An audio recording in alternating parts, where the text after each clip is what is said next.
Hello and welcome back to this channel. Happy Sunday fun day. I hope you all are having a great weekend. My name is Mandy Magnan. I'm an actress, writer, producer, and director in Toronto, a movie reviewer, pop culture, and your YouTube commentator for everything. It ends with never. I am so happy to be here today to do the Justin Baldoni deposition. Yesterday we went over Alex Sachs. I'm sure y'all have opinions about that because I've seen the comments, okay? Today I am greeted with my most dearest friend, Glenn Gyorffy. You might know him in the heavy metal band Anvil or also in this show C, who he played opposite Jason Momoa. So super great Canadian talent with us. I will be playing Justin Baldoni. He will be playing the opposition lawyer, and we are going to get right into it. Grab your emotional support lip gloss. You are in frame with Mandy Magnan.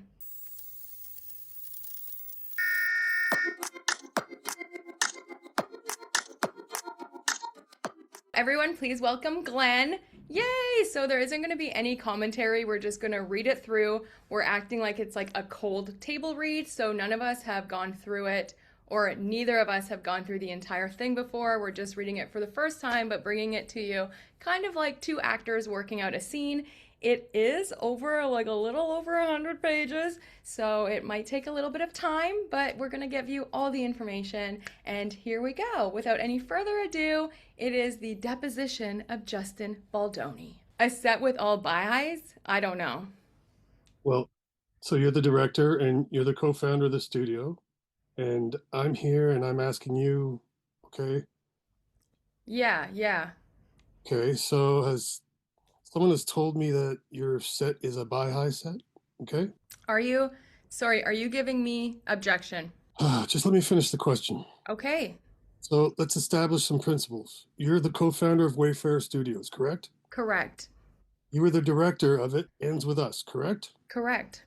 Producer, No, the actor, second lead actor. second lead actor. And I come to you now and I say, Mr. Baldoni, you're the director of this film, you're the co-founder of the studio. Someone, Skip. We become numb to it, and I'm speaking generally as we, collective we, in order to have more of a shock effect. And I think that's where Hollywood has gone and made. Like sex has just become just something that you expect to see oftentimes. That doesn't actually have to do with the storyline, or I don't know if it was necessarily moves for the plot forward. So in that sense, I guess I would agree. And I think that in general, Hollywood doesn't make movies for the soul much anymore. It does, I mean, there are certain people that do, but I'm just saying it's definitely become much more about attention and money and just competing with other places for people's attention, and whatever can shock them the most that's what wins. and you founded Wayfair to be different from what you just described. Is that right? Objection. I did. You founded Wayfair to be lights in darkness. Is that correct? That was part of the mission. You, in founding Wayfair, said that in Steve Sarowitz, you had resources and a partner who shared values and beliefs. Is that fair? Yeah. Do you recall saying about Wayfair Studios that you and Mr. Heath were making a concerted effort to build a spiritual enterprise in every sense of the word, where everybody is free to have their own beliefs and express opinions that may be different from the executives or shareholders, where this is true unity and equality across the board, and we're mindful of the positions of power and how those power dynamics work?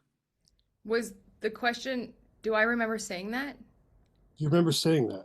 It sounds like more like something I've written. I'm not sure if it. Does it sound like something you would write or say? I don't know if I'm that eloquent when I speak, but it sounds like it's definitely in line with something I do believe or aspire to.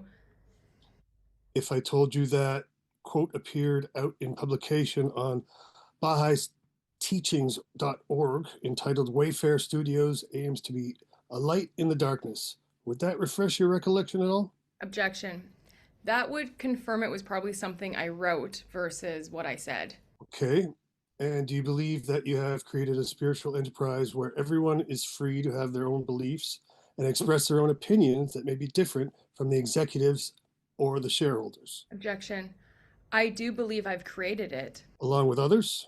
Do you believe in Wayfair Studios you achieved that objective? To be very frank, I don't know that it's something that could be fully 100% achieved. I know we strive for it, but I wouldn't be comfortable saying we've achieved it. Okay. You've strived for it. Strived, yeah. And in creating that culture at Wayfair Studios, do you believe that you have tried to be mindful of the positions of power and how those power dynamics work? Objection. Again, it's something that we strive for, not perfect at, but strived. As a director of It Ends With Us, do you believe you had more power than members of the cast or crew that were not directors? Objection. In thinking about power dynamics, yes. And you supervised essentially everyone who was on the set, directly or indirectly. Is that right? Objection. I'm not sure if I would consider that my role as a director. Were you ultimately responsible for what happened on the set of It Ends With Us? Objection. I wouldn't put that solely on the director, no, but I was partly I responsible. didn't ask you, were the only person. Can you not interrupt his answer? You're right. Finish your answer. I apologize. Oh, I just said I wasn't. I don't think I was the only person responsible, but I was a part of that responsibility, of course. Okay, so I'm not asking if you were the only person who was responsible, but as a director, are you ultimately responsible for what occurs on the set of your movies? Objection. I'm not sure that I would completely agree with that. The way that question is framed. Okay, what is it about the question that you disagree with? The framing of the question? I just think the premise is off. What piece of the premise is off? One of the director's job is to bring on a great team, and each of those team members have responsibilities. I think it would be impossible for a director to manage everybody. So there are department heads and producers and executive producers and all kinds of various jobs that each have people reporting under them and that each have their own responsibility. So like if you know something happened to an extra, I don't know if that's ultimately the director's responsibility. If the catering was cold that day, I don't know if that's the director's responsibility. If a stunt person was killed, I don't know if that's the director's responsibility. There is a stunt department. So that's what I mean by the premise, at least my understanding of what you were asking. What about what the director does? Objection. Who is responsible for that? Could you be more specific? Well, the director is not responsible for the caterers or the stunt doubles, but what about the director? Is the director responsible for what the director does? Yes, of course. I was just answering your question to the best that I could. Okay. So we can at least agree that as a director of It Ends With Us, you were responsible for what you did on the set. I was responsible for a lot. Yeah. What you did. What some other people did, that we'll have to define as we go through the day, but not everything. Is that fair? Objection. Not solely responsible for everything, but responsible. Of course, I'm the director. Okay. Did Wayfair Studios have policies and procedures that were in place during the filming of It Ends With Us? Objection. Policies and procedures? Any policies and procedures that were in place? I believe so. And were those policies and procedures applicable to you and the director of the film, to the best of your knowledge? Objection. You have to be more specific on what policies and procedures that you mean. Okay. Exhibit 20 marked for identification. Mr. Baldoni, you've been handed a document marked Exhibit 20. It's a document bearing the Bates NOS, Wayfair 139046 through 139076. And you can take a look. It's a lengthy document. Am I on this document? Take a look through the first few pages. And the first thing I'm going to ask you is if you recognize it. And then I will ask you some more questions. Mr. Baldoni, I think you've now had a chance to look at the cover letter Yes. and the table of contents. I haven't looked at all the table of contents of it. You flip through it. Would you like me to look at them? There's not going to be a quiz on it, I promise. Sure. Main thing, the first thing I want to ask you is, have you ever seen this? Not the text chain that's on the front, but the employee's handbook that begins the page with the Bates number 139049 on it. I believe years ago, yes. Okay. And you and Mr. Sowit sign off on the introductory letter to the handbook. Is that correct? Our names are on there, so yes, we do. You are the co-chairman of the studios, is that correct? That is correct. There is no other chairman of the studio you're aware of. Objection. Just Steve Sarrett and myself. What are the responsibilities that go along with being, to the best of your understanding, the co-chairman of Wayfarer Studios? My responsibilities? Any responsibilities that you have apply to you.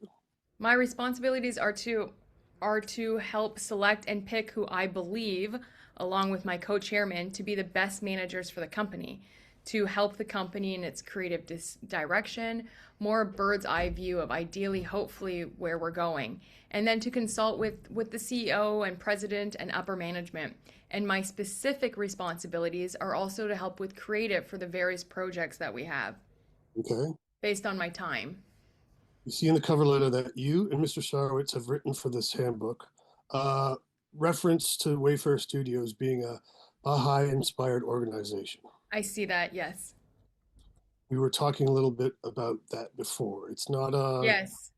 this is a consistent with that, or with you, previous testified to. Objection. Yeah, I did not remember. We had many conversations about actually not calling it a Baha'i inspired organization. So I think legally we did not. And that was mostly because we didn't ever want to make anyone feel like they were working at a religious company. So I believe an early version of this did not have it on there, which is where my memory was coming from. But I do see it here and I don't deny that. Okay.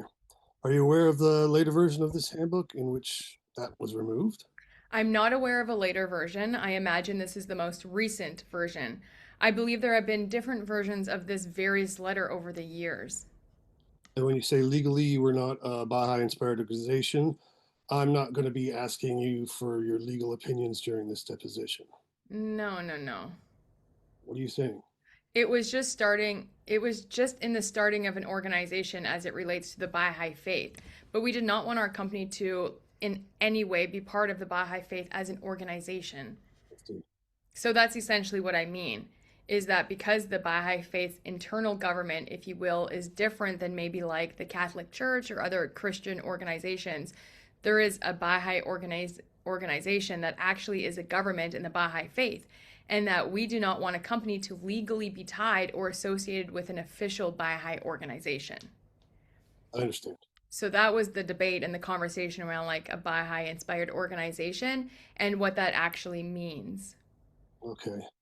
Do you see where you've written with Mr. Sarowitz? This handbook has been written to serve as a guide for our relationship and the various work rules. Yes. And then do you see, if you flip a page over in the table of contents, there's a series of categories. I'm looking, sir, at page 139050. There's a list of categories of different types of rules that apply to employees of the company. Are you looking at employment underneath employment? I'm just seeing as you asking you if you see in the table of contents a bunch of different categories or policies, procedures, and rules Yes, I do. that apply to the company. I do see that. Okay, if you flip ahead to page 5 of this document, which is Wayfair 139053, do you see at the top of the page equal employment opportunities, anti-discrimination, anti-harassment, and retaliation policy at the top? Yes, I do. And have you ever read this policy? I don't know if I've read this one. No. You don't know if you think you haven't? The policy is directly in front of me. I don't know if I have read this policy. Okay. So do you know if you've ever had any kind of training on this policy, this anti-discrimination, anti-harassment, and anti-retaliation policy? Yes, I believe I have. When was that? I think every couple of years. When was the last time you attended one? In person? At all? Virtually or in person? Virtually. Virtually, I completed mine last week Okay. for this year. For the year 2025. Yes. Prior to that, do you recall the last time you had training on this policy? I imagine it was 2 years before that. Do you recall there ever being a training or anti-discrimination, anti-harassment, and anti-retaliation during the production of It Ends With Us? Skip. It was a man, yeah. We were in person, but the man was over Zoom. Okay. From my memory, With the slides? I'm assuming there were, yes. Okay, so if I showed you some slides, you might be able to tell me if they're the ones you saw. To be very honest, if you showed me slides, I would not know if they were the exact ones I saw. It was years ago. I think I said might be able to tell, but okay, fair enough. Do you see at the top of page 5 in the second paragraph, second sentence, the sentence is read, Wayfair Studios strictly prohibits discrimination, harassment, or retaliation against employees, applications, or any other covered person. I see that. And that's the Wayfair Studios policy, right? Yes. You agree with it? Yes. You've done your best to follow it. I have done my best to follow it. Yes. You see a long list of characteristics that under Wayfair Studios policy are protected. Objection. May I read it? The thing? I've read this paragraph. Okay, you've read the paragraph that lists out the protected characteristics, correct? Yes. So you see that gender is protected. I do.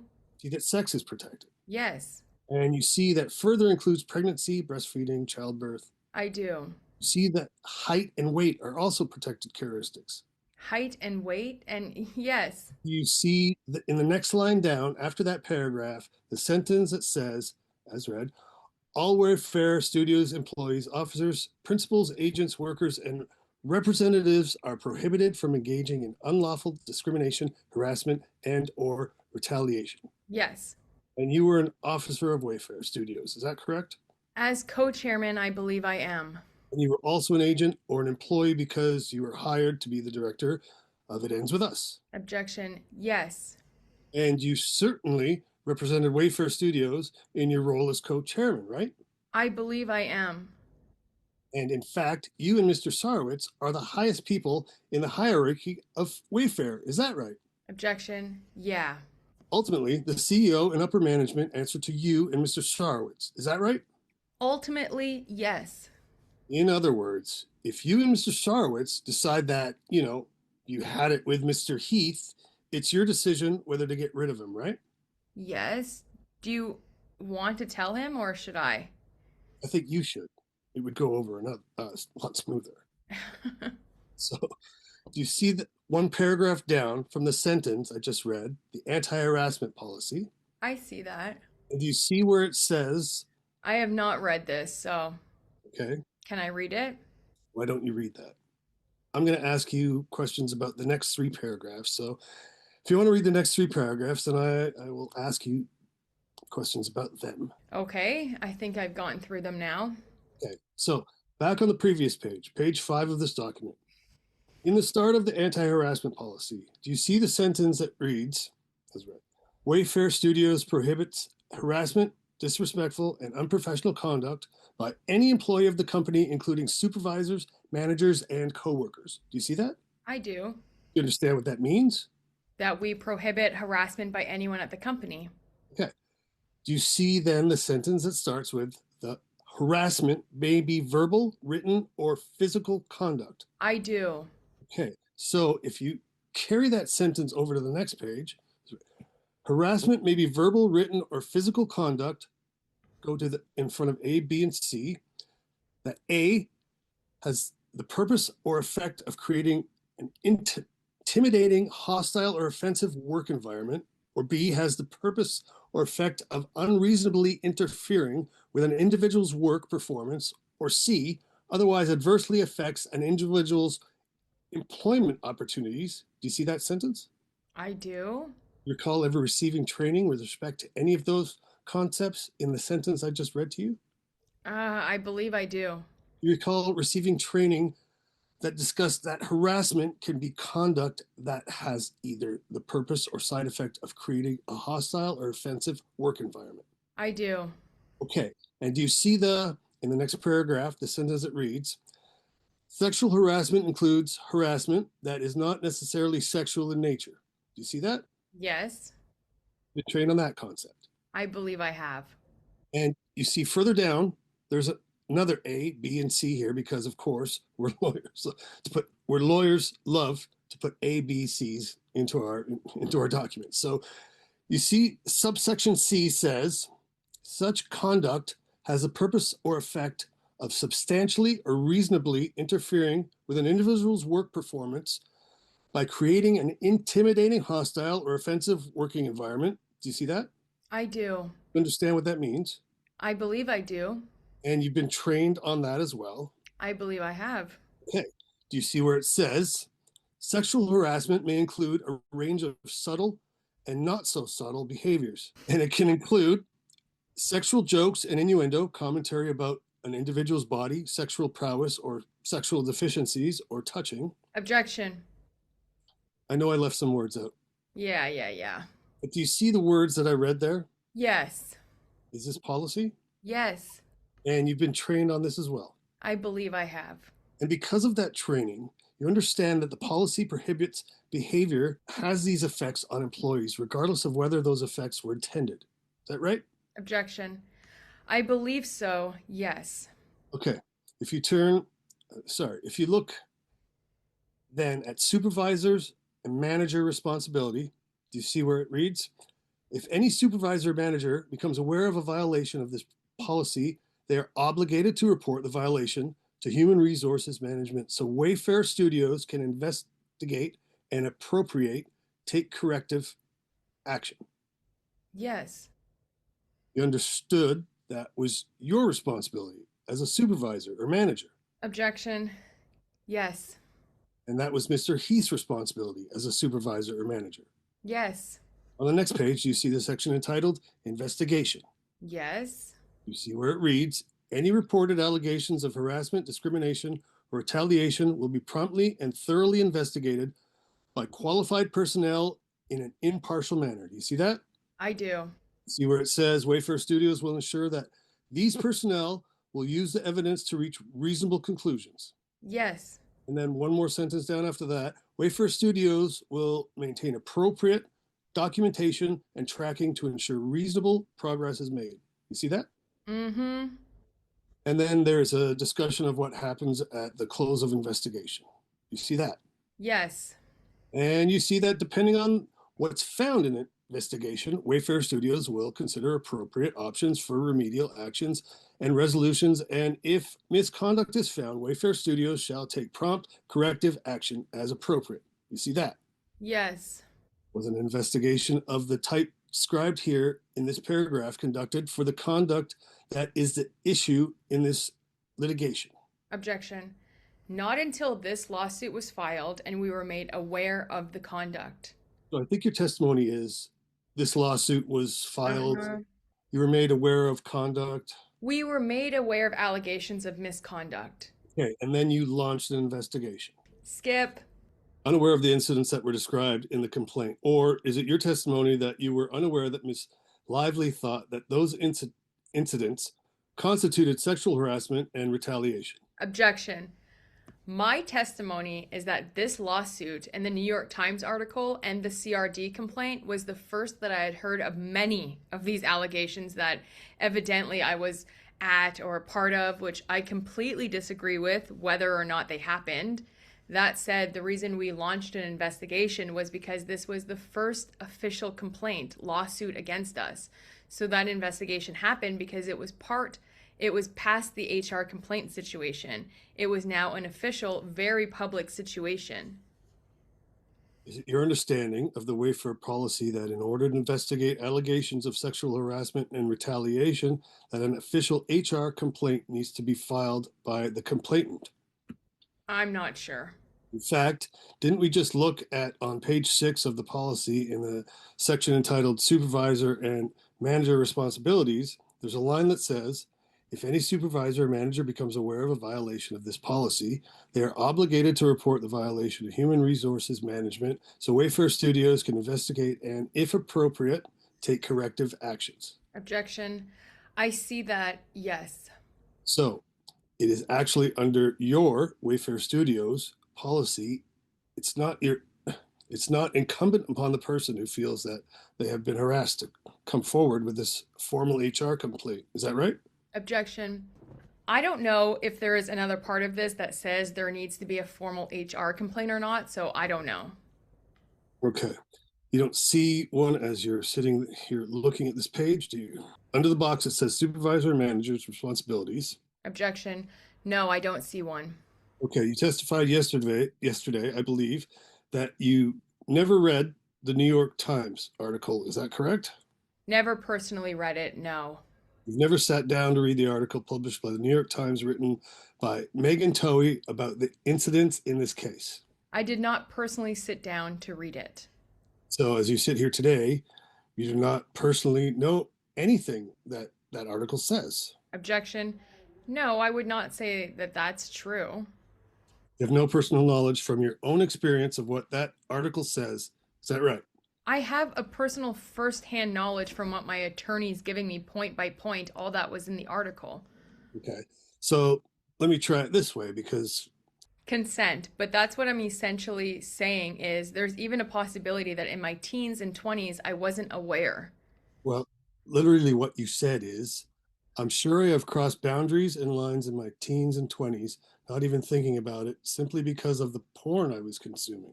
So that's what you said. And my question to you is, do I understand your testimony to be that you were essentially making that up in order to make other men feel that you were relatable to them?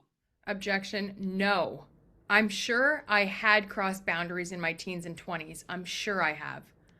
And do you think that was because of the exposure that you had to this kind of toxic pornography? I'm sure that that was a part of it. It was also a different time, and part of why I wrote the book was that consent wasn't taught to boys, and I wanted to make sure that we taught consent to boys and men. Skip. They were women. I said women. I hope that answers your question. It does. Did you support Mr. Sarowitz's decision about the employment action to take with respect to Mr. Norman? I did. And you know that employment action meant that he remained on with Man Enough in a consulting or part-time position for a number of months. Yes. And he continued to be paid. Yes. And you supported that. I did. Who is Liz Plank? Liz Plank is my former co-host on the Man Enough podcast. How long was she your co-host? Maybe 3 years. What changed? What changed? What changed that caused her to not be your co-host anymore? Well, I imagine the New York Times article and the entire world thinking I was a bad man.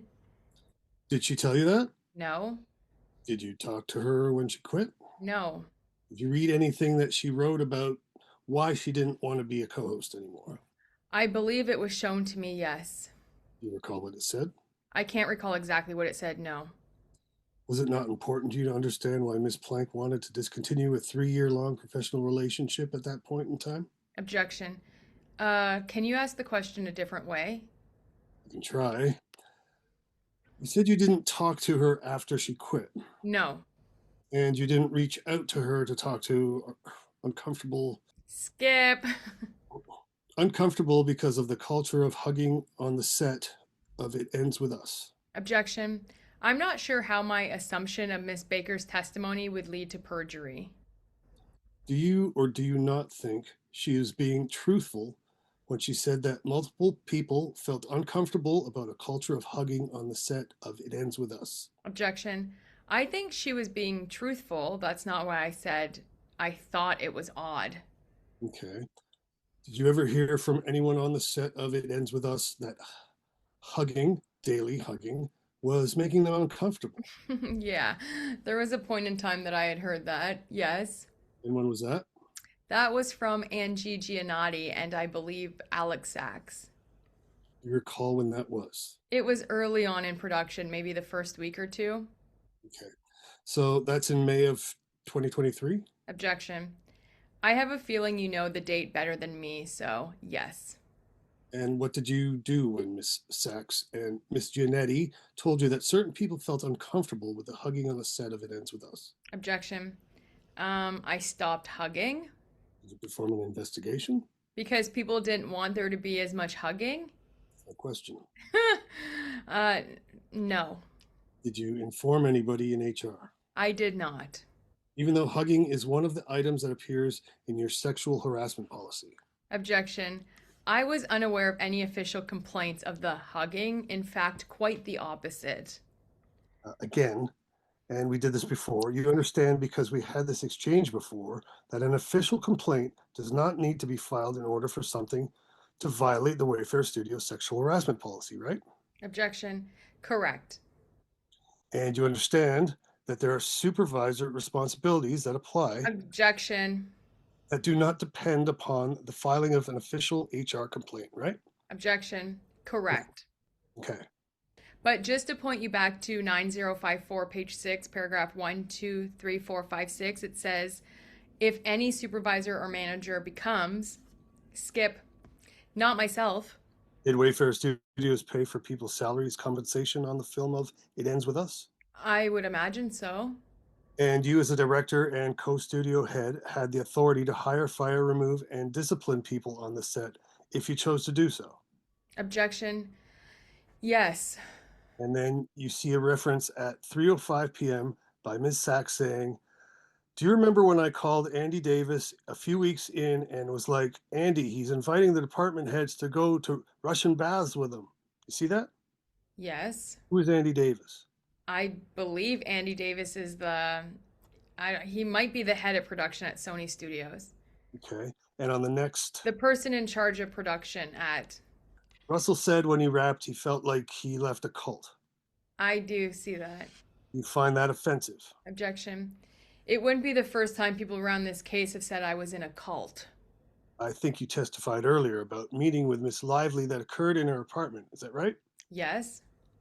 Is that the first place that you met with Miss Lively? The first place, it was in the same building, yes. In the same apartment building? In the same building. Different room, but same building. Different apartment. Different apartment, same building. Yes. Okay. Am I done with this? Sure. When was that meeting? The first meeting? Sometime in December before Christmas. Sorry, I think it was December 22nd. And when you first met with Miss Lively, she had not yet agreed to play the role of Lily in the film. Is that right? Yes. And you had not yet decided whether you were sure if she wanted to play the role of Lily in the film, right? Correct. You thought you did, though, right? Objection. I thought I did what? When you went to that meeting, traveled to the meeting, Yes. you prepared for the meeting. Yes. You discussed the meeting in advance with certain people, Yes. like Mr. Heath, Yes. others. Mm-hmm. And is it fair to say that you were hopeful that you and Ms. Lively would reach an understanding that she would agree to play the role of Lily in the film? Objection. Yes. And at that point in time, you had made the decision that along with directing the film, you would play the co-lead role in the film. Yes. Is that the role of Riley? Yes. And before I asked you if you were a producer and you said no, you're an executive producer. Is that correct? Yes. Okay. I mean, I was, but eventually I wasn't. You were for some period of time. Yes. Okay. In the first meeting, along with other topics, you and Ms. Lively discussed your families. Is that right? Yes. And at the time, Ms. Lively was pregnant. Very pregnant. Yes. You're soon to give birth. Yes. And that would not be the first time Ms. Lively had children already, right? Yes, they were all over the apartment. And Ms. Lively was pregnant with a boy. Is that right? Yes. And the two of you discussed certain things about Ms. Lively's baby. Objection. Unborn baby. Yes. Among other things, you discussed whether Ms. Lively's baby would be circumcised, right? Objection. That was a conversation, yes. And in the context of that conversation, did you at any point share with Ms. Lively whether you were circumcised? Yes. Did Ms. Lively ask you whether you were circumcised? Directly, no. Who was present at the moment when you relayed to Ms. Lively that you were circumcised? There were people going all around. Mr. Reynolds was in and out of the conversation. She had, I think, 2 nannies. I felt like there was a housekeeper there. Her assistant was walking around. I think she had 2 assistants there. Her and I were sitting on the couch, but there was people all around. Have you ever told any other work colleague at any point in time about your genitalia? Objection. I don't talk about my genitalia, so no. Prior to Miss Lively accepting the role of Lily Bloom, she received a copy of the script. Is that right? Yes. Objection. I don't believe that was my testimony. Would adding a sex scene not in the book be considered gratuitous? Objection. No, because none of the sex scenes that were in the movie as they currently exist were ever in the book in the way that they are. If you flip to page 81 of the script, which is Baldoni 3724, are you there with me, sir? Yes? Do you see A69? Yes? And that is a reference to Area Hotel Penthouse Suite night. Yes. And this is a wedding night for Riley and Lily. Yes. And you see towards the end of that, it's written as the two climax at the same time. They lock eyes and cannot help but smile, baffled that they found each other. Yes. Whose idea was it to add the two climax at the same time? Christy Hall. When did she communicate that to you? We did it. We were writing together. We were in a room in my office. We were specifically working on a lot of the sex scenes Sorry, go ahead. and yeah, we were writing a movie that was filled with romance and lust and intimacy and sex. And again, these are all outlines, right? So a script has far less description than a book. So you have It Ends With Us, which has a ton of pages and very detailed descriptions of various scenes so that you can paint the picture in your mind. And all writers do, which I learned a lot on in this process, is you give some sort of outline so that as you're reading the script, you have an idea of what's happening. And then you work out all the details once you start production, both with the actress in accordance with what she is standard for approval, and then after the actress with the intimacy coordinators to figure out what each of these things actually really mean. Did you ever have a conversation with anyone else, cast, crew, production on It Ends With Us about Lily and Ryle climaxing together other than Christy Hall? I think I spoke about every single intimate scene with our intimacy coordinator. Okay, so Miss Hall, your And intimacy. then eventually Miss Lively. Okay, then Miss Lively. Yes. Do you ever recall having a So, do you recall having a conversation with Miss Lively about the specific line here? I don't recall it being about this specific line. Do you have any recollection of having a conversation with Miss Lively about the scene in which you discussed you and your wife? Objection. I remember a conversation not discussing a scene where I brought up my wife, yes. And what do you recall bringing up? The day before I had a meeting with the intimacy coordinator to go over ideas for all of these scenes, I wrote down a bunch of notes from that meeting. The following day, I had a meeting on set with Miss Lively to specifically talk about the sex scenes. That was the actual point of the meeting. In that meeting, I read through and walked through the notes that I had discussed with the intimacy coordinator. One of them was an idea that had come up where Ryle and Lily were making love. Lily had climaxed or had an orgasm, to speak frankly here, and Ryle did not.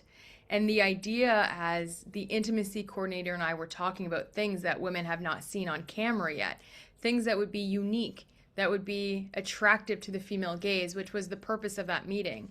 The idea that was that Ryle would then stop and say, just watching you was enough, or I'm good, or something like that. And then when I shared that with Miss Lively, she then made it personal and said, oh God, that would mortify me if that happened to me.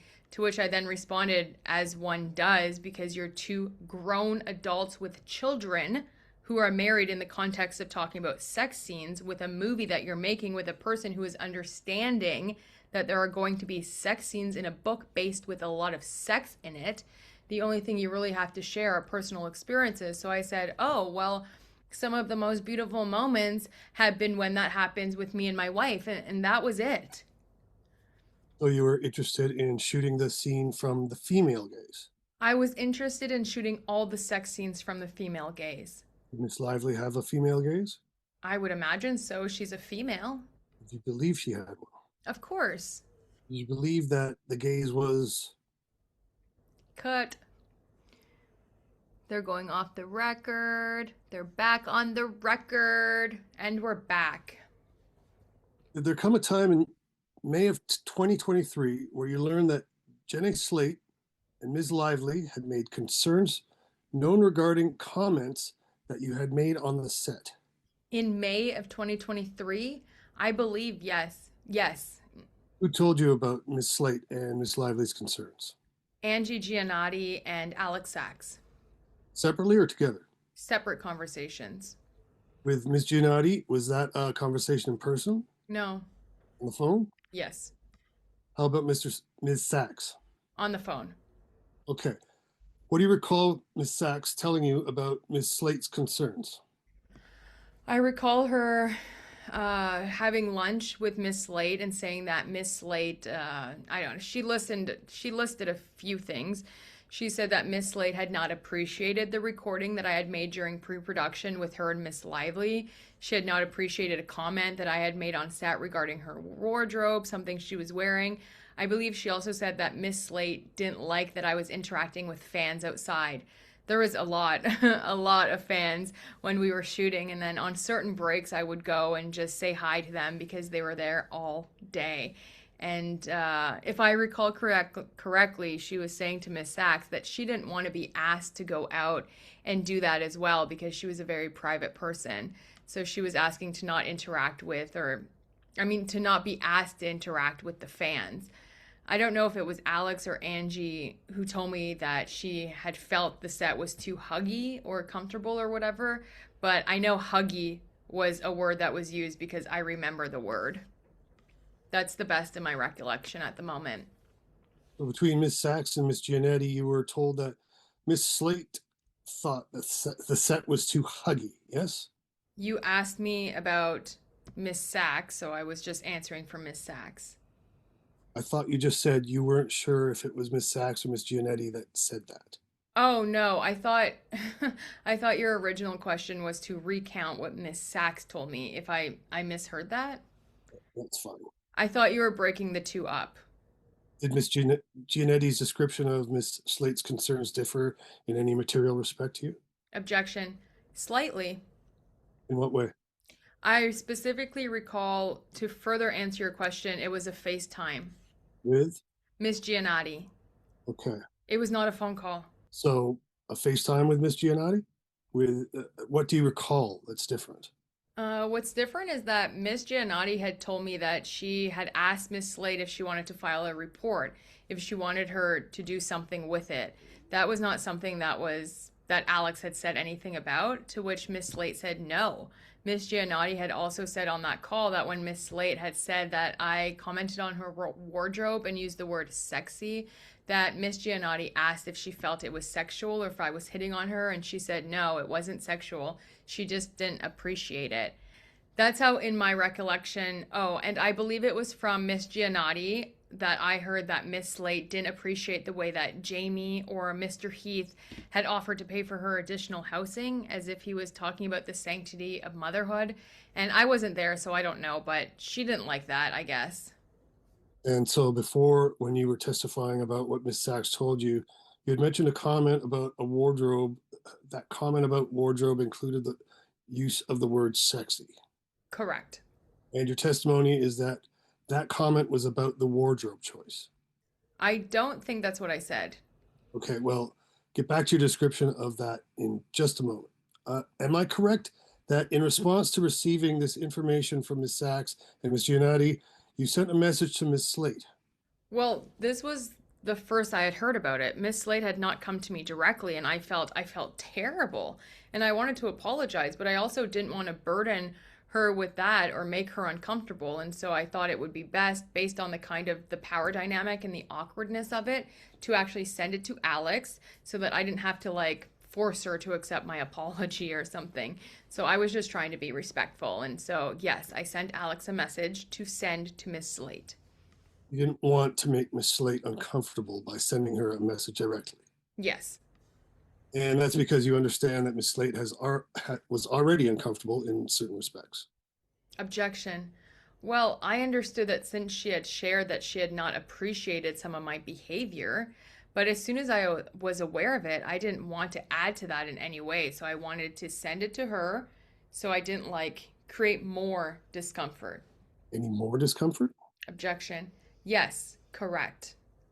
Okay, and you were also informed about Miss Lively's discomfort as well, correct? Objection. Not from Alex Sachs. From whom? Angie Giannotti. Let's bracket that and come back to it. Let's continue on Miss Slate for the moment. Okay. I want to show you a document. This will be Exhibit 26. Exhibit 26 marked for identification. Mr. Baldoni, you've been handed what's been marked as Exhibit 26. This is a document bearing the Bates numbers Baldoni 31947 through 31950. Uh-huh. And this is a text exchange between you and Alex Sachs. Is that correct? It appears to be The date is March 30th, 2023. Is that correct? May 30th, 2023. Yes. Okay. And you see at the bottom of the page 31948 at 9:46 p.m. You ask Mr. Sachs if you can send your notes to Jenny and Blake. I do. Then do you see on page 31949, you send 2 draft notes to Miss Slate and Miss Lively. I do. You send them to Miss Sachs, draft notes Yes. to Miss Slate and Ms. Lively. I send them to Miss Sachs. Yes. Okay. And in the note to Miss Slate that you're asking Miss Sachs to send you, say, I recognize that last few days of filming have been difficult, but I wanted you to know that the work is really great and I'm excited for what we're creating.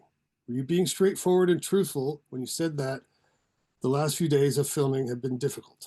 Yes, I said, first off, thank you for putting in all of you into the film. And then I said, I recognize that the last few days of filming have been difficult. So that was, well, they were. Yeah, they were difficult. So I was just being truthful, of course. Those few days have been challenging on the set. Every day on a movie set is honestly challenging, but those few days, yeah, there are a lot of big challenges those few days, production-wise. And you say, equally important is that I was made aware of your concerns. I wanted you to know that they are fully received. I hear you and adjustments will be made accordingly. And you reference there to your concerns. Are those the concerns that you had just listed out to me that you had been relayed from Miss Sachs and Miss Giannetti? Correct. The ones involving myself, yes. Are there any other concerns that as you sit here today, you can think of that you could have been referring to other than the ones you just testified about? Specifically, I was answering your question as it related to Jenny Slate. So if you're talking about concerns in general, Talking about is the reference here to your concerns. And all I'm trying to understand, sir, is if other than what you just testified to, there's anything else you can think about that you were referring to when you wrote your concerns. objection. I would go back to a previous question and then I would include a concern that wasn't, I don't think, mentioned to me from Alex. But if you're asking if I was inferring anything, there was an instance that happened with Miss Lively on set as well, where I also used the word sexy in relation to wardrobe that Miss Slate was there for. So I would lump that into the overall concerns. And you knew that Miss Slate was concerned about that comment as well to Miss Lively. Miss Slate and I had a conversation with Miss Lively about that comment. Okay, and Miss Slate told you she did not appreciate or feel comfortable with that comment. Those, I don't believe those were the words she used. What were the words she used? I believe I don't have the exact words, but it had to do with in general, we are like, it's like the collective, we are staying away from using those words to describe, women's bodies. It was like in kind of like Miss Slate is a very funny woman, kind of a disarming, joking kind of way, but it wasn't your words. So I just, You think that was Miss Slate's female gaze? objection. Do I think her words, Objection to describing her wardrobe as sexy would constitute her female gaze on that particular situation. objection. Yes. You have a different gaze from your male perspective? I don't know if it's possible that I can have a different gaze as a male, so I'm sorry. I don't know what you're asking. So Miss Slate, not you, would know from the female gaze the impact of having somebody say that you look sexy in a piece of clothing. Objection. That's not what I said to Miss Lively, but absolutely Miss Slate would have a female gaze and I would not. Would Miss Lively have one? As I said earlier, as long as Miss Lively identifies as a female, she would have a female gaze. Okay. Do you see, were any of the concerns that were reported to you by Miss Slate provided to anyone in HR at Wayfair Studios? To my knowledge, no. You did not report any of the concerns that Miss Slate had raised with you to anyone in the HR department at Wayfair Studios. I did not. You see that you've also written a note to Miss Lively here. I have. And you essentially use similar language here with respect to Miss Lively's concerns. Is that right? Yes. Say, I want you to know that I've been made aware of your concerns and I hear you.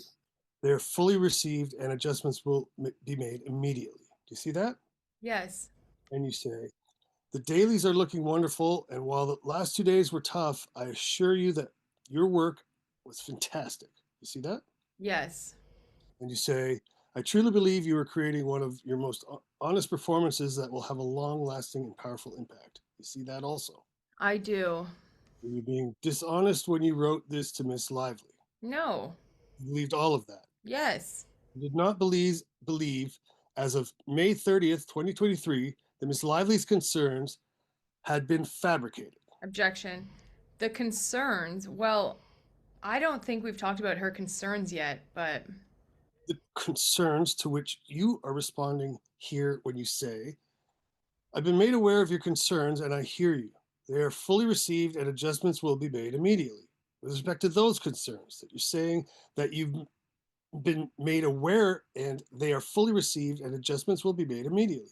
Those concerns were not fabricated, right? objection. No. You believe Miss Lively communicated those concerns to you. Let me strike that. You believe that Miss Lively communicated those concerns in good faith. Objection. I believe that the primary concern, also being COVID, the reason that I was told she called Angie Giannotti, is a very valid concern. I was made aware of that she also didn't appreciate the use of the word sexy, but also that I apologized in the moment, and in her own words, we were good because we had actually discussed this in person afterwards. The majority of the concerns that I took seriously had to do with the way the set was being run. She was very adamant when she spoke to Sony about the firing of the first AD. She wanted to change. So it was my understanding that the majority of the phone call with Miss Giannotti had to do with COVID and the firing of the first AD. And those were the concerns that I can recall being aware of, which I do not believe were fabricated, and she had every right to feel the way that she felt. Including her concern with respect to your use of the word sexy. She has every right to feel that way about that word, but that was something that we worked through immediately on the spot. And I appreciate that. But to underscore the point, it's your testimony as you sit here today that Miss Lively's concern with respect to your use of the word sexy, that wasn't something she made up to take control of the film, right? Objection. I do not believe she made up the instance where I used the word sexy to describe specifically her wardrobe. No, I don't. And Miss Slate's concerns were not made up so that Miss Lively could take control of the film, right? No, I also can't speak to what Miss Lively's intentions were at the time. I want to show you. Did you ever talk to Miss Slate after sending this message? Did you ever talk to her about the situation or her concerns directly? I didn't feel it was appropriate to put her in that situation. So from that point on, I gave her high fives and complimented her on her work and didn't hug her and never used the word sexy again. I want to show you a document. I will mark it as Exhibit 27, and Exhibit 27 is a document bearing the Bates numbers JS224 through 225, which is a text message dated May 27th between Jenny Slate and Josh Pearl. Take a minute to read that. Exhibit 27 marked for identification. And Mr. Baldoni, I appreciate that looking at some of this may be difficult. This, who is Josh Pearl, first of all. I don't know. The text that we were looking at in this prior exhibit, which is Exhibit 26, and the messages that you had sent to Ms. Slate and Ms. Lively was from May 30th. This is an exchange on May 27th. Is that right? Yeah, it appears to be. Sad. You talked before about your desire to tell the story through the female gaze. Is that correct? It was a desire, yes. Why did you choose a male director? Well, for some time I was actually looking for a female director. I went back and forth from the very beginning of if I should direct or not. Originally, I had optioned the book to direct it, and that was the original plan, and that was back in 2019 or so. And culturally, the conversation changed very fast. And so I thought, maybe I shouldn't direct it. And so there was a period of time where I wasn't going to direct it. And then in the developing of it with Christy Hall and in speaking to so many of the women in my life and women who do specific work as it relates to gender, I sought advice. I started feeling like I was seeing the movie and what was possible. And I thought, if I could surround myself with the right team, that there was actually something that I could do justice to because it wasn't solely a female story. There were also elements that I believed could be really helpful to men. So ultimately, because I had the rights to the film and it was ultimately my decision and in consultation with friends and my wife and team, ultimately I believed in myself enough to take on the role. You thought you would be the best person to direct this film. At the time, I did. Did Colleen Hoover ever tell you that she wanted the director of It Ends With Us to be a female?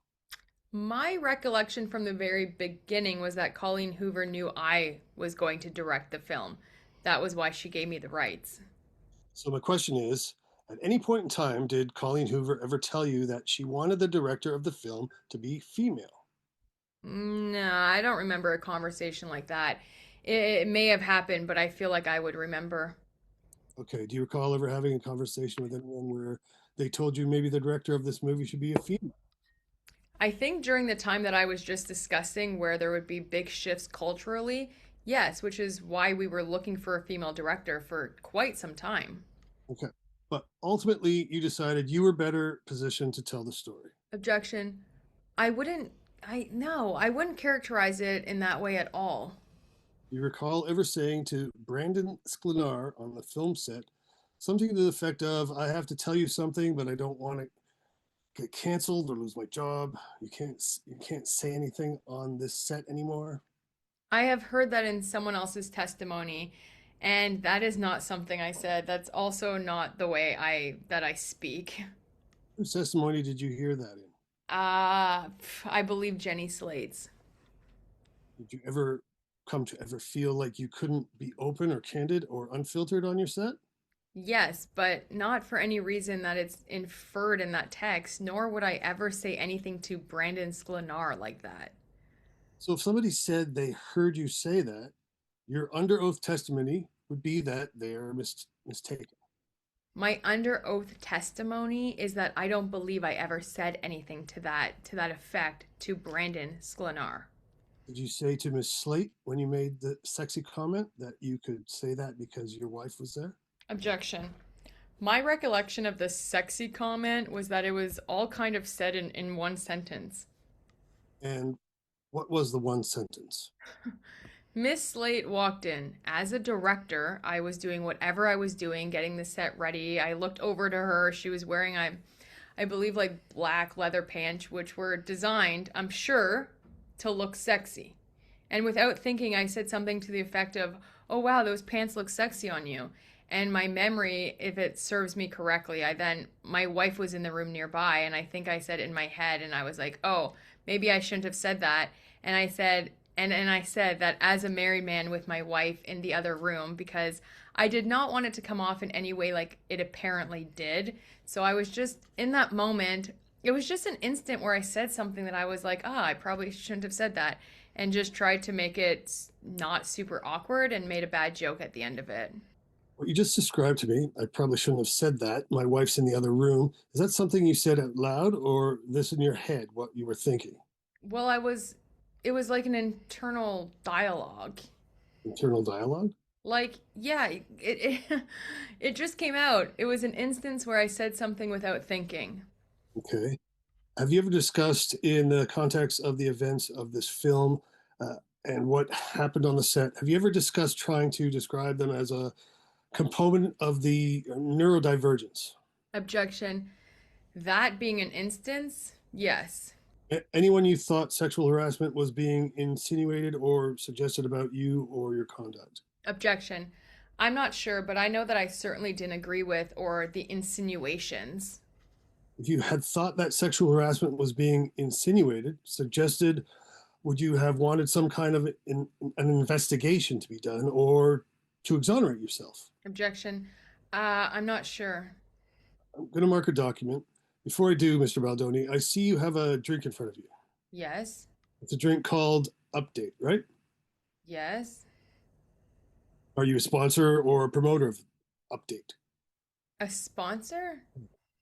Uh, what do you mean by a sponsor? Here's from the transcript. I did. How would you characterize your comment using the word sexy? In a conversation where I was speaking to Miss Lively about her wardrobe, as the director, I wanted to see the onesie because all the characters were wearing onesies. She had a large coat on, and we were having a bit of a negotiation, and I was trying to gently ask her to remove it. And like many conversations with Miss Lively, there's a back and forth that can go on for quite some time. And it got to the point where I believe I said to her that it looked hot, to which she replied earlier.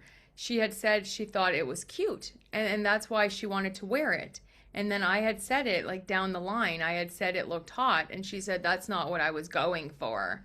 And then I made a joke. I said sexy, and she goes, not that either. And then immediately I paused and I said, I'm sorry. Did I just cross a boundary? And Miss Slate shared what we talked about earlier, to which case I thanked them both. I apologized to Miss Lively again, and I was in the middle of getting everything ready. I think at one point I let Miss Lively know that she had something in her teeth before filming, before we were getting ready to go to shoot. And then I came back later, 5 minutes later, before we started filming, and I thanked Miss Slate for what she had said. I said that I said something along the lines of like, that can't be easy. I wish you didn't need to say what you said, and I really appreciate you for sharing that with me. And I apologized again to Miss Lively for using the word sexy as it related specifically to her character's wardrobe. Were the cameras recording when that exchange happened? The cameras for the movie? Any cameras? Yeah, I believe there is behind the scenes cameras filming. Yes, Have you watched the video from that exchange? I have. Have you produced the video from that exchange, in this case, to Miss Lively? I believe every single piece of video as it relates to the movie was produced from my attorneys. When did you last watch that scene, that recording? Uh, January, maybe? You didn't mention anything about missing the HR meeting. Did you say anything about missing the HR meeting? Oh, yeah, yes, I did. In response to Jenny Slate's kind of, as I mentioned earlier, joke, as she was saying, we don't say that anymore, I immediately responded and said, I guess I missed the sexual harassment meeting. Did you miss the sexual harassment meeting? That's why I made the joke, because I did not miss the sexual harassment meeting. All right, let's look at a document. Exhibit 30 marked for identification. This is a document that's been marked as Exhibit 30, another text exchange between Ms. Sachs and Ms. Giannetti on June 1st, 2023, and it bears the Bates number SPEBL 2026 through 2035. And I'm really only going to be asking you, Mr. Baldoni.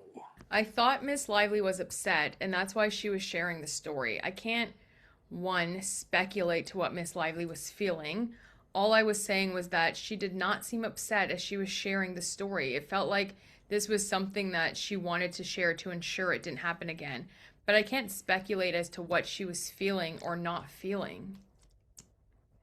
You didn't want it to happen again. You Yes. understand? Yes. Okay. Did anyone talk to HR about that incident? The incident in the trailer? To my knowledge, no. Do you know one way or another whether Ms. Lively started locking her trailer door after that happened?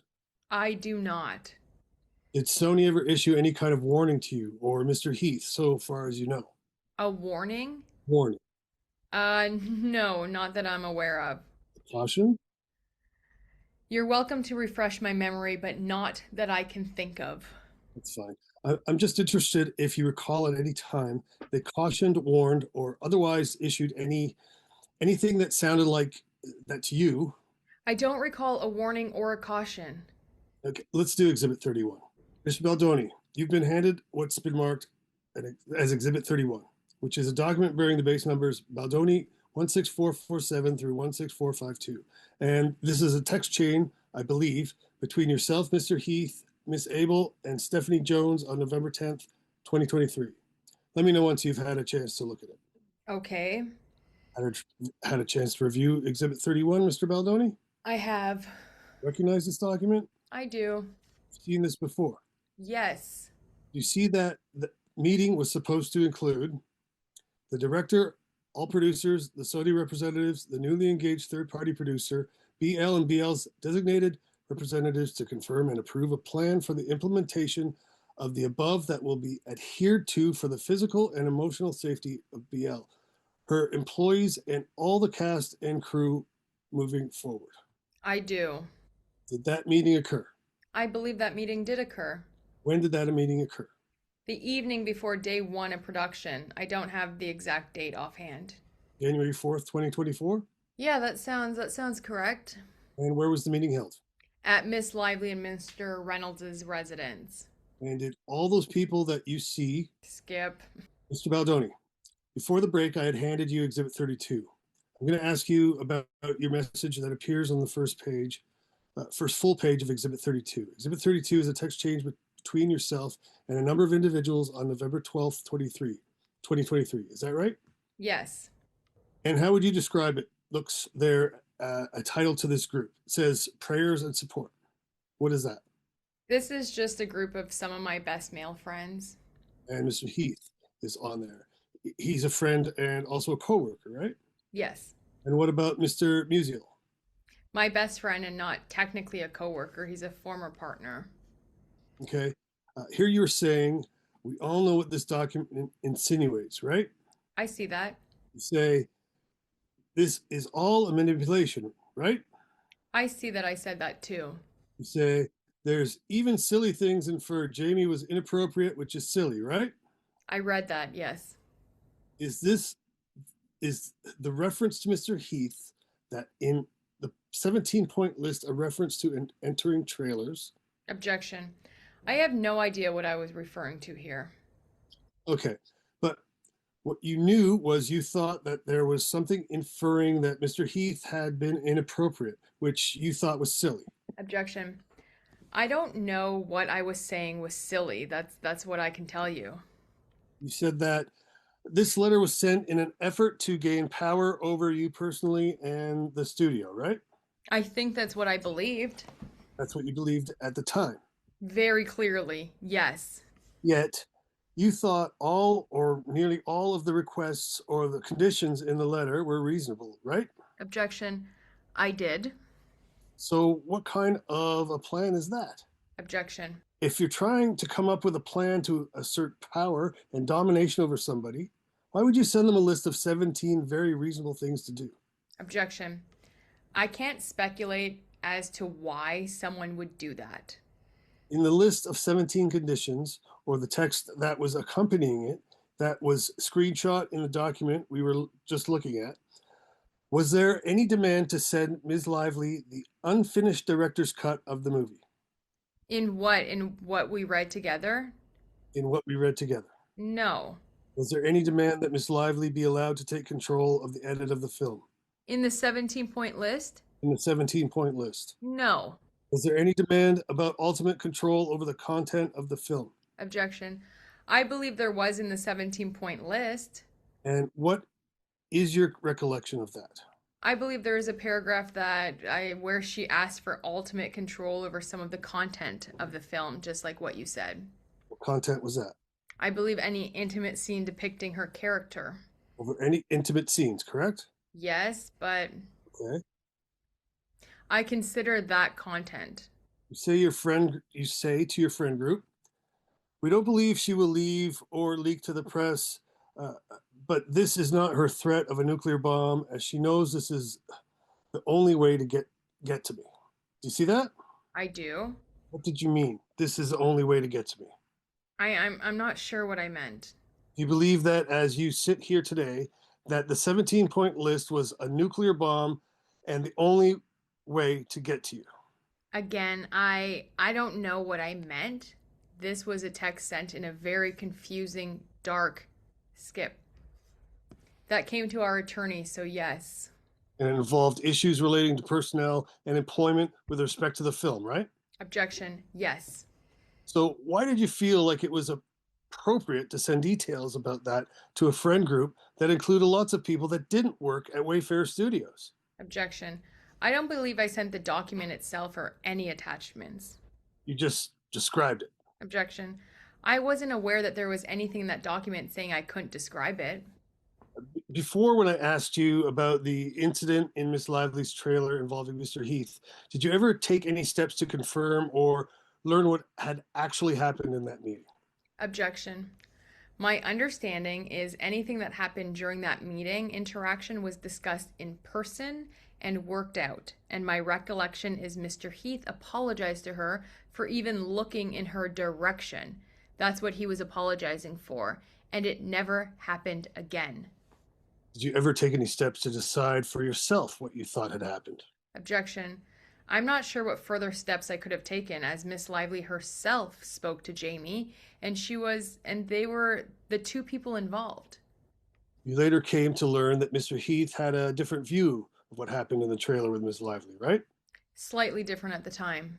And so, did you take any steps to try and ascertain whose version of the events was correct or accurate? No, because at the time the stories seemed to be pretty similar, and there was no reason to. It was worked out.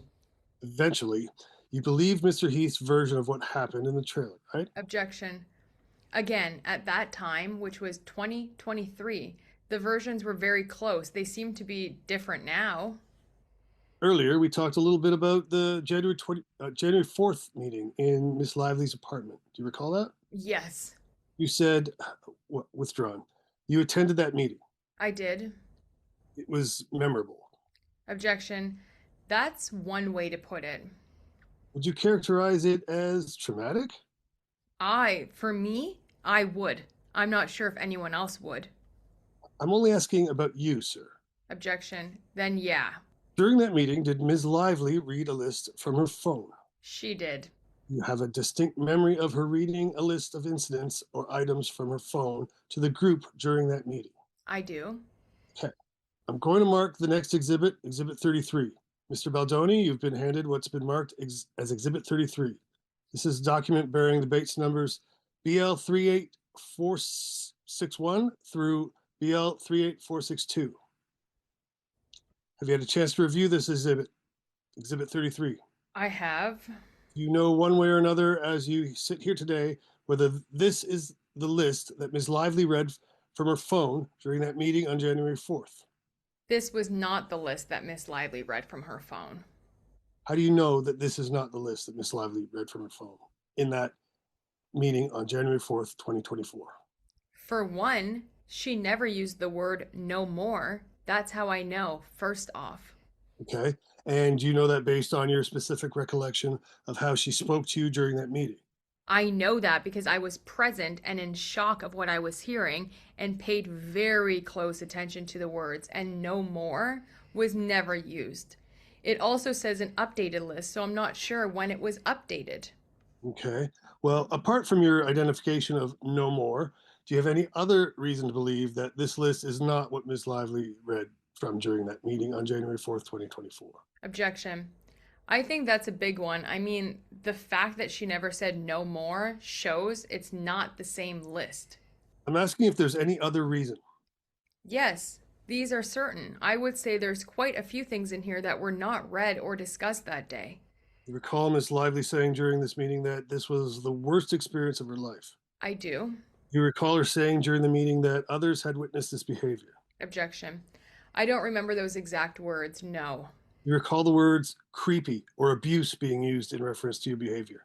I definitely don't remember the word abuse. I think I remember the word creepy. Do you recall feeling embarrassed while Ms. Lively was reading out these items?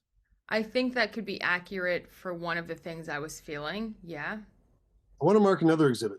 Before I go on, Mr. Baldoni, I can't remember if Ange Gianetti is one of the people whose depositions you listened to. Yes, completely. You see here the word creepy and abused were used in that reference to me as my behavior. I do see that, yes. And you see a little bit later, you say that you were unable to respond. Mr. Heath did a beautiful job apologizing. You were embarrassed that you were unable to formulate the correct words to apologize and honestly feel like a bad person. Do you see that? I would beat myself up a lot, clearly. You said it's hard to feel so much of what they believe about me is false because they are so convinced that it's real. Do you see that? I do. Did it occur to you that they might be Yes, along with her husband and her best friend. and the kind of person who could help get the message, the important message, or your movie out, right? Objection. Yes, I hope that that would be a big part of it. So, would you have disagreed in December of 2022 if somebody had said to you, Miss Lively has got a terrible, well known reputation in the industry? Nobody likes her. Objection. Nobody told me that. If Katie Case or Brianna Coslow had told you that in December of 22, would you have found that very surprising? Objection. I don't think I can speculate on that. Okay.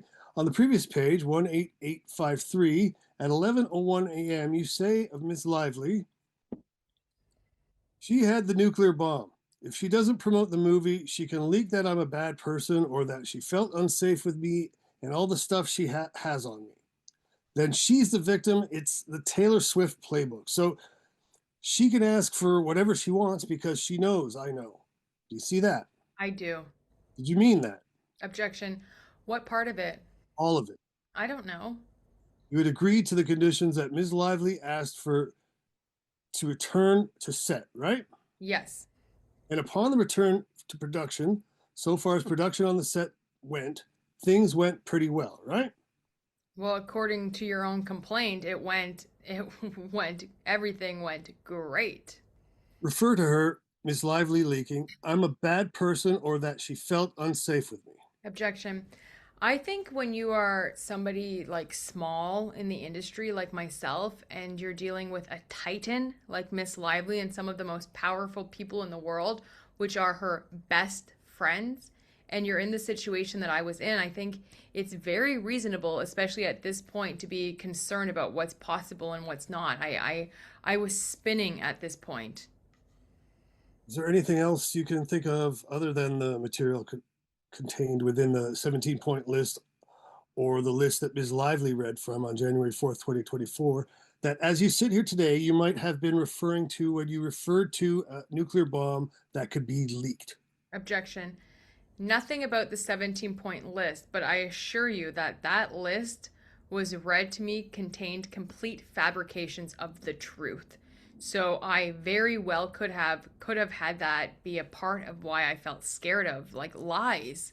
But I didn't know. I didn't know anything. I knew that at this point my gut feeling that was she was going to take over the film. Lies. When you say lies, you mean lies insinuating that you had made Ms. Lively feel unsafe. No, that's not what I mean. Lies insinuating that you had sexually harassed Ms. Lively. Objection. No, I'm speaking about lies in general. You're the co-head of Wayfarer Studios, are you not? I am the co-chairman. That the co-chairman of Wayfarer Studios, but the executives answer to you and Mr. Sarowitz. Objection, objection. The executives answer to our CEO, and our CEO reports to me and Sarowitz. And you testified earlier that you could fire the CEO if you wanted to. I imagine I could do, yeah, I imagine I could. And it's Mr. Sarowitz's money that financed this particular project. Is that right? Co-financed. Co-financed. Yes. If you had wanted to, you could have just decided not to go forward with the movie, right? Objection. At what point? At any point. Well, not necessarily. As of February 23rd, 2024, you could have pulled the plug on the movie. I don't believe so. Even you don't believe you could even have done so without inviting litigation? Is that what you're saying? Objection. I believe this was the biggest project that we've ever invested in, ever had, and we had a tremendous amount of money invested in it. And so did Sony, who were our partners. So we had an obligation, a fiduciary obligation to Sony and to Steve's family to not pull out of the film. To not lose that money. Objection. It wasn't just about money. It was one of the major factors, yes? Okay, but nonetheless, you're the co-founder of the studio, right? Yes. You're the director of the film, right? Yes. You were the co-lead actor, right? Yes. You are an executive producer, right? At that time, I was. That is a lot of accumulated power on one movie, is it not? Objection. It is, and also I don't think it's unusual. Is that the typical arrangement that you're familiar with? To Mr. Heath for what you're saying that the night before, right? At 2:23 p.m. On the 27th on page 33565. Yeah, I believe we could sum it up that way. And what you say is you've just come out of therapy and you're purging shit out and exhausted. And then you say, so much fear of Blake coming out and going public about how I'm a bad person, unsafe, and not who I say I am. Do you see that? I do.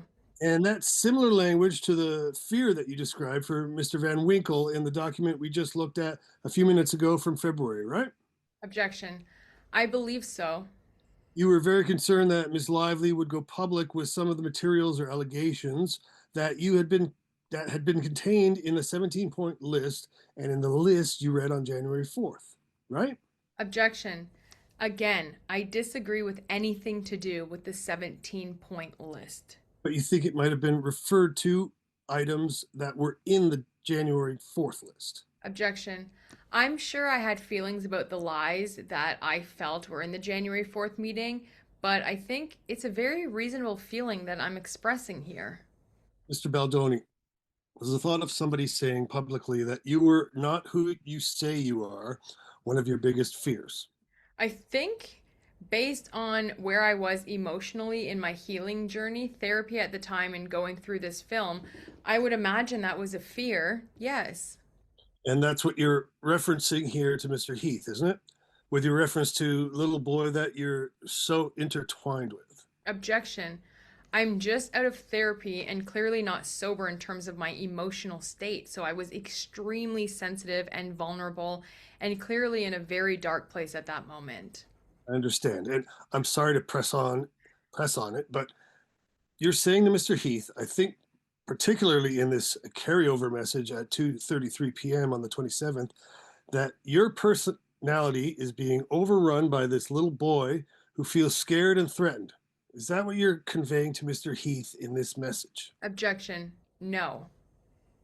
That's not what you meant by he's been running the show when he feels scared and threatened, and that's who you get so frustrated with. Objection. What I meant by that is in moments of intense emotion, in moments where I'm short or can get angry very quickly, in those moments I believe that is the little boy in me that doesn't feel safe. And it's in those moments like Skip, with me, I had no idea. You ask her why? Objection. I think it was very clear that when a person publicly unfollows you and also through channels tells you they don't want you at the premiere or they won't attend, I think I took the hint and I shouldn't reach out to anybody and ask. But you didn't reach out to ask, right? I did not believe that anything that I had to say could compete with any influence that Miss Lively had. Even though, in your view, all of this was based on lies. Objection. When you're dealing with arguably the most powerful couple in Hollywood with the most powerful friends in the world, mixed with someone who's extremely charming and personable and has so much to offer someone as young as her, by that point there was nothing I believe I could have said to her that would affect any. You think your conduct on the set of It Ends With Us had anything to do with the decisions made by cast members, other than Ms. Lively to not want to follow you and not appear alongside you at the premiere? Objection. I am unsure if. Can you repeat the question? This is not working for me. Do you think your conduct on the set of It Ends With Us had anything to do with the decisions made by cast members, other than Miss Lively not wanting to follow you and not appearing alongside you at the premiere? I can't speculate and answer that question. You don't know what their motivations were. I think it's impossible to know what anyone's motivations is. And you didn't ask what their motivations were. I did not ask what anyone's motivations were. And notwithstanding that, you were very concerned and very afraid. You did not initiate an investigation at this point in time to clear your name. Objection. I did not initiate an investigation at that time. Instead, you retained the agency group, right? Objection. I would not classify it as that. And you commissioned the scenario planning. document to get ahead of what you thought might be coming. Objection. I just want to go back. I did not use the word instead of investigating. Just want to say that's not it. I disagree. Like every other production, correct? Did you want reporters to know that? I was not hiding that. Is being called a SCAB a positive or negative implication in your view? I'm not sure I can answer that. But you wanted reporters to go in that direction, right? Objection.